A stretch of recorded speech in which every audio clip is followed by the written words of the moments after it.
How is it that during the dream time, you have a crystal clear, full color dream, and whatever that is in that dream happens the next day or next week or the next month or 10 years later?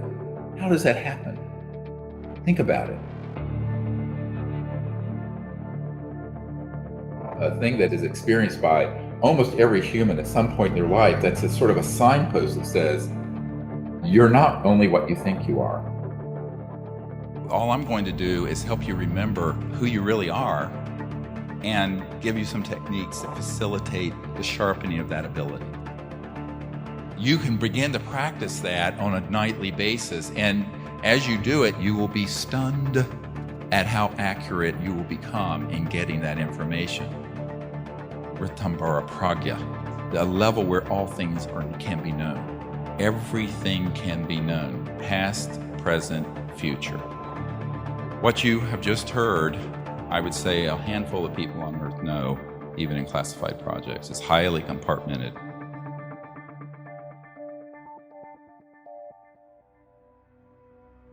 I'm going to share in a moment a few of these sort of techniques. Most people overthink it, but also they don't believe they can do it.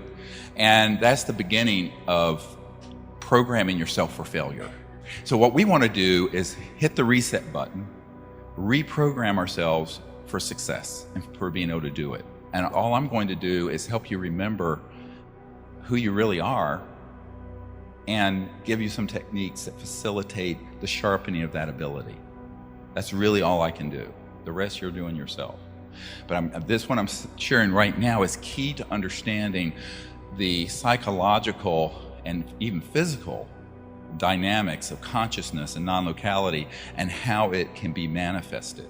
The ability to be a seer of a remote place or a remote time into the future. They're all easily accomplished if you understand the science and the fundamental knowledge of consciousness, its nature. You're not only what you think you are, locked in the frame of your physical form and in this time and place. You're actually connected in consciousness to every point in space and every point in time. And that includes right now, but going back, but going also forward, which is remote viewing into the future. This is something that has been unfortunately sort of relegated to mysticism, and a lot of thinking is that, well, you've got to be somebody living in a cave 50 years by yourself to experience this. This is absolutely a harmful myth that I think ecclesiastical and spiritual leaders, and unfortunately a lot of my scientific brethren, have propagated. That is a damnable lie. You do not have to be in some kind of esoteric ascetic setting to have that experience or to develop them. And so that is something that we have to begin to sort of move beyond this monkey on our shoulders going, oh, I'm just a little dumb thing and I'm just stuck right here on Earth. And it's just, you're telling yourself that lie over and over again. And that becomes its own destiny. Because if you have a different understanding of who and what you are, that is that you are a conscious being capable of connecting to the field of consciousness that's beyond space and time. The reason that the deeper elements of the intelligence community don't want the public to know is that, first of all, it is extremely efficient spycraft, which they don't want others to have. Secondly, they know that if people understood the power of consciousness, they would be able to completely change the direction of the planet. You can see any place, you can see any point in time. You need to understand that this is your innate capability as a higher intelligent life form. Once you reach a critical mass of intelligence and consciousness, you can understand this and routinely see remote places and see distant times. That's how I think you should begin to think of how your life can be guided and your relationships at work and family can be guided. Very intuitive. Those of you who are critical, remember that there's science and there's objective knowledge and intellect, and then there's the consciousness that can sense and feel and know. And if you develop this ability, you will save lives. And in your normal everyday work, whoever you are, I mean, if you're a teacher and you're dealing with a student, intuiting what that person needs and what you need to teach. You following this? Be with me for a moment. What I would like to do now is just do an experiment taking you through these steps, and you can do this at home. If you're in a group of 3 or 4 people, get a box or a basket, and one person goes out of the room and puts any object in it, and the others have no idea.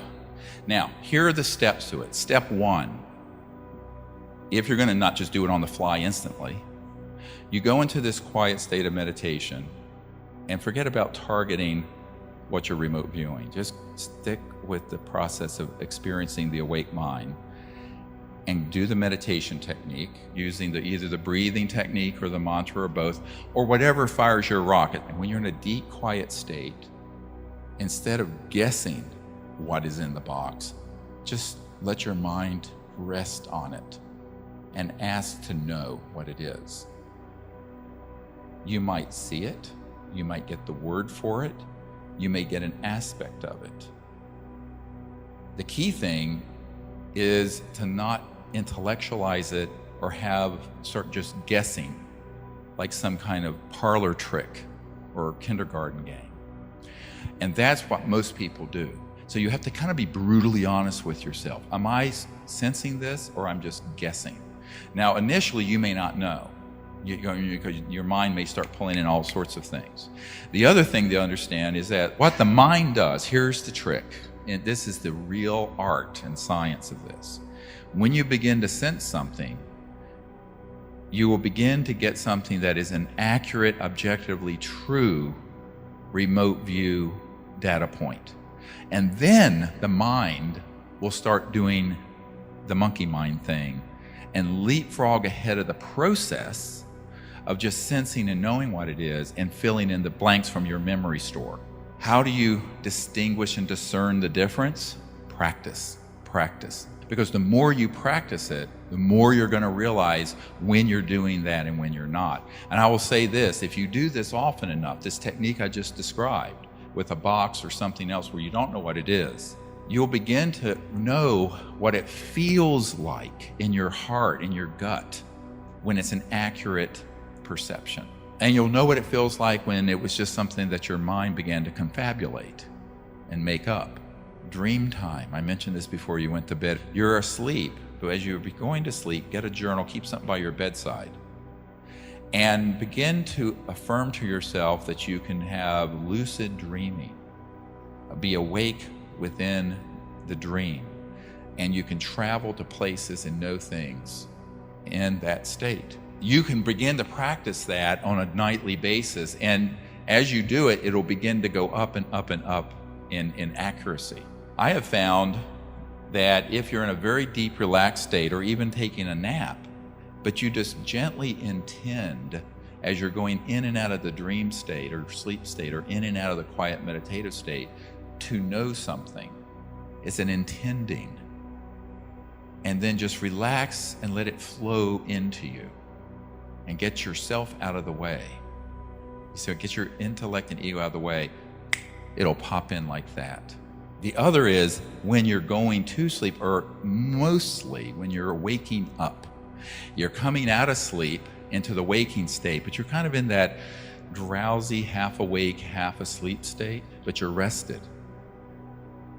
At that juncture, the junction between dream and sleep and waking, when you're relaxed, intend to know something, ask to see something, ask to have a problem solved. You will be stunned at how accurate you will become in getting that information. Practice the remote viewing every day, every minute of every day.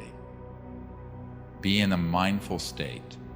Develop at least 2 to 3 times a day this practice of deep, quiet meditation, remote viewing practice, and you'll be stunned at how quickly you advance.